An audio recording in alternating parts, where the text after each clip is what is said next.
Welcome in the management at Equitas Small Finance Bank. PN Vasudevan, MD and CEO at Equitas Small Finance Bank, joins us. Sir, your loan growth has been quite strong in the quarter 3. You've given an update. Talk to us about top contributors to your segment of loan growth. What is standing out for you?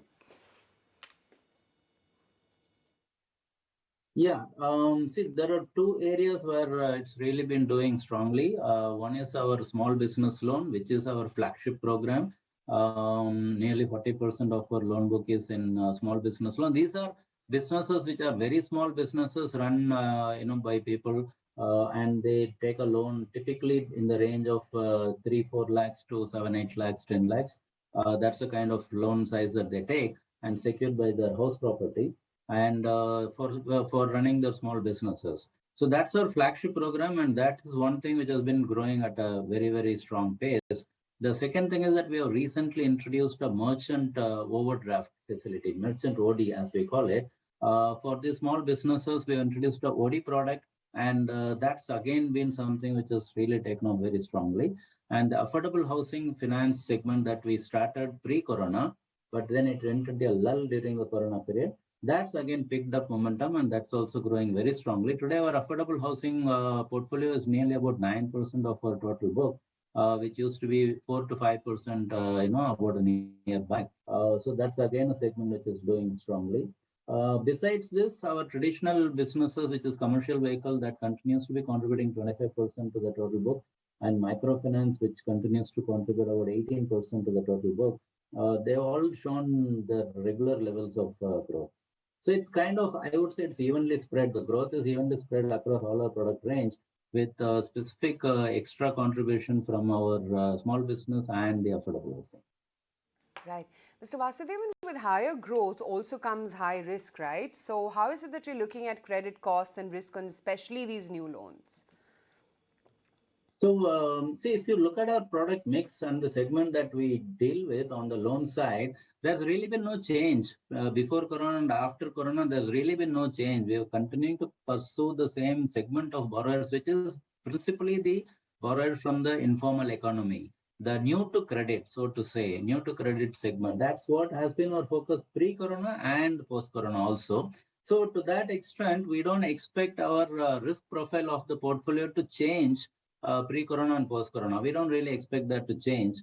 And pre-corona, our average annual credit cost used to be in the range of 1 to 1.1%, which went up during the corona period. And now this year, it is coming back to a little bit of normalcy. So around 1.5% we expect it to land for the current financial year.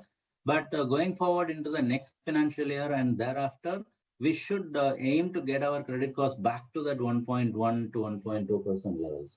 So I don't see that there should be any change in our risk profile just because of the growth, because the segment that we deal with is exactly the same as what we have dealt with right from the beginning.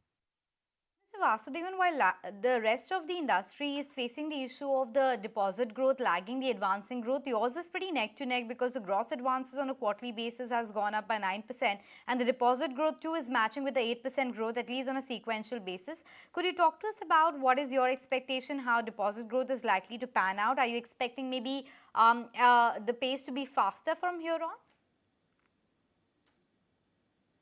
Deposits grew by 31% year on year as of December.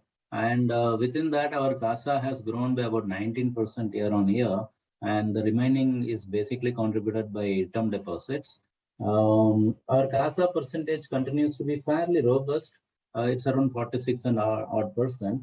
But it's of course come down a bit compared to the 50% that was there about a year back. So there is a little bit of a reduction in the CASA ratio. But still at 46 and odd percent, I think it's fairly robust CASA ratio that we have today. See, one is our interest rates. Of course, there is an attraction from an interest rate perspective for a potential depositor. But besides that, we have been, doing a lot of other work. Our digital programs have actually taken off very strongly. And today, the savings account balances from digitally sourced accounts is almost contributing 9% of our total savings account balances. So this 9% is a complete addition to the savings account balance, which wouldn't have been there about a couple of years back when we did not have a digital acquiring program at all. So there's been a lot of push, both physical and digital, and as a result, we have been comfortable in seeing a pretty strong deposit as well as CASA growth. Thank you so much for telling us about your Q3 update and explaining us what led to those recoveries. On that note,